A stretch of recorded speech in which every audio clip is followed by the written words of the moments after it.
Og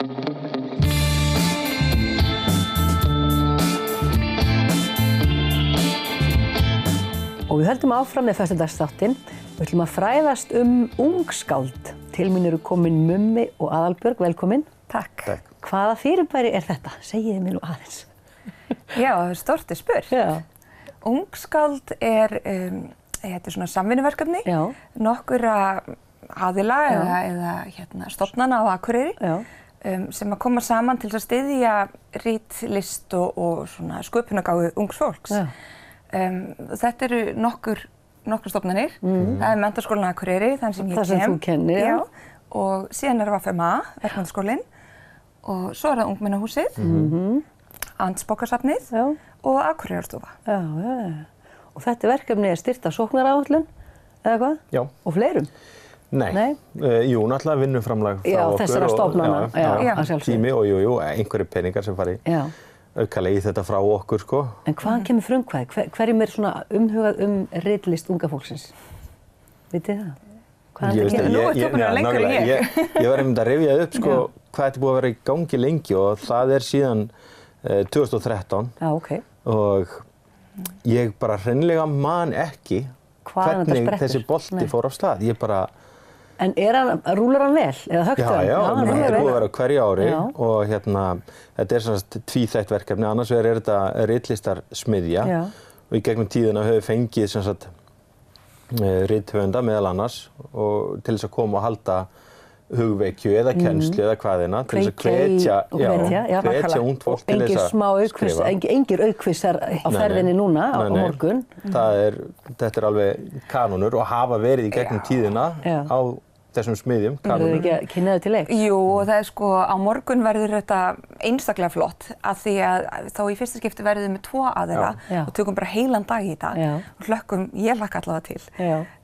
Fyrir hádegi verður rithöfundurinn Guðrún Eva Mínervudóttir og hún ætlar að koma og vera með svona smiðju, listasmiðju þar sem ætlar að hvetja fólk til að skrifa og hún er svo mikil heimspekingur líka með alls konar hugmyndir ætlar að fá þau til að hugsa um hitt og þetta og bara finna sköpunarkraftinn innra með.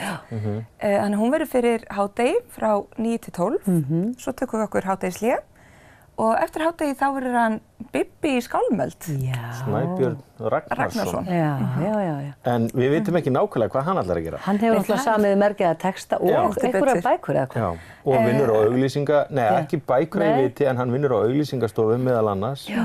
Og semur alla textana. Já, sem eru ótrúlega merkilegir textarnir í skálmöld. Þannig skáld. Já, tvímælalaust og þetta er ekkert slór sko, því að ég hlakka svo til að fá hann, af því að mér er svo spennandi að sjá munin á sko að dægulega textagerð er ekkert bara svona að ríma saman ást, þjást, fást sko. Hann er bara að vaða í norræna goðafræði og sko fylgir fornu bragarháttum og þetta er rosalega sko svolítið magnað hvað hann er að gera og það er náttúrulega eitthvað sem kveikir bæði í ungu fólki, bæði náttúrulega þú veist að sjá bara smá svona semi-pop-stjörnu og svona ólíka rithöfunda, gaman að svona listamenn.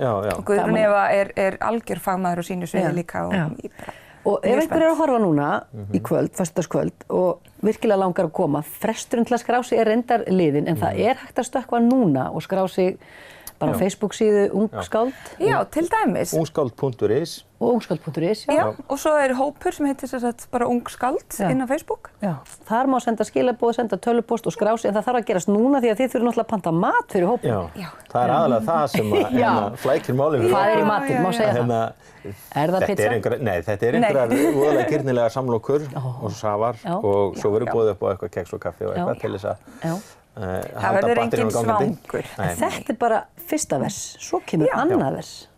Nákvæmlega. Annað versið er í rauninni svo ritlistar samkeppni hreinlega.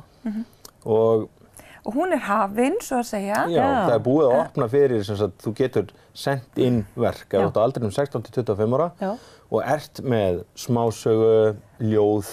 Rauna hvað sem er. En það verður á íslensku. Já, og þá getur þú senda inn í þessa keppni og það er svo 3 manna dómnefnd sem að fer yfir allt sem innsent. Allt innsent efni. Já, og efni hefur verið mjög margvíslegt fyrir gegnum tíðina. Alveg allt frá sko litlum kvikmyndabútum eða þess vegna sko eins og handrita þætti þess vegna eða smásögur, þannig að það engin skilyrði beinlínis, það bara eitthvað sem þér dettur í huga að setja niður á blað eða filmu. Er fólk að senda inn bara vídeo þá? Nei. Það verður að vera ritað mál. Þetta handrit kannski. Handrit, já. En sko texti, ritlist, það er svo víðfeðmt. Það er svo margt sem hægt að gera. Og eitthvað skilafrestur væntanlega á þessu? Jú, hann til 16. nóvember, degi íslenskrar tungu. Þá lokum við fyrir inntöku nýrra verka. Og þá sest dómnefndin við. Sveitt fram á jólum eða? Bara les og les. Já, svo að segja fram á aðvendina. Því að síðan verður verðlauna afhending 7. desember. Á Amtsbókasafninu. Á Antinu, já. Og þar verður svona einhver smá viðhöfn og uppskeruhátíð. Algjör, já. Og það eru peningaverðlaun. Já, við höfum í gegnum tíðina þá hafa verið verðlaun fyrir 1., 2. og 3. sæti, peningaverðlaun pluss og einhver bókaverðlaun og jafnvel konfektkassi og eitthvað slíkt. Já. Og það hefur verið, síðustu árin, þá hefur það verið 50.000 krónur í verðlaun fyrir 1. sæti og svo 30 fyrir annað og 20 fyrir... Hefur það einhvern tímann gerst að sami aðili hefur raðað inn fyrstu 3 sætunum og fengið allt? Nei. Það er ekki enn. Það er líka slatti af verkum að koma inn. Við höfum fengið mjög mörg verk inn. Í fyrra voru þetta rúmlega 40 verk sem bárust sem mér finnst frábært. Frá 40 aðilum er fólk að senda inn meira en eitt. Má það? Það má. En þetta voru margir höfundar. Já. Og þetta hefur spannað allt frá 40 upp í 60. Þetta er ótrúlega spennandi. Já, og þetta eru fleiri sko, ég held að fólk átti svo oft ekki á hversu mörg skúffuskáld leynast á svæðinu. Þetta er svona svolítið hvatning fyrir þá að kíkja inn í skúffurnar og það er í rauninni markmiðið með þessu. Er bara hvetja ungt fólk til þess að koma þessum hugmyndum og því sem þau eru að hugsa niður á blað. Og þarna geta þau skilað inn og þeir, fyrstu 3 sætin, þeir fá alveg sko svona dóma frá dómnefndinni, umsögn, af hverju, hvaða við viðkomandi texta. Þetta er innspýting, algjör. Það þarf ekki að vera sko í ritsmiðjunni til að geta tekið þátt í keppninni. Nei, það er ekkert verra. Og það er pláss fyrir fleiri í ritsmiðjuna ef þið skrá sig núna. Þá þakka ég ykkur bara kærlega fyrir komuna og ég hlakka til að heyra niðurstöðu dómnefndar. Takk fyrir.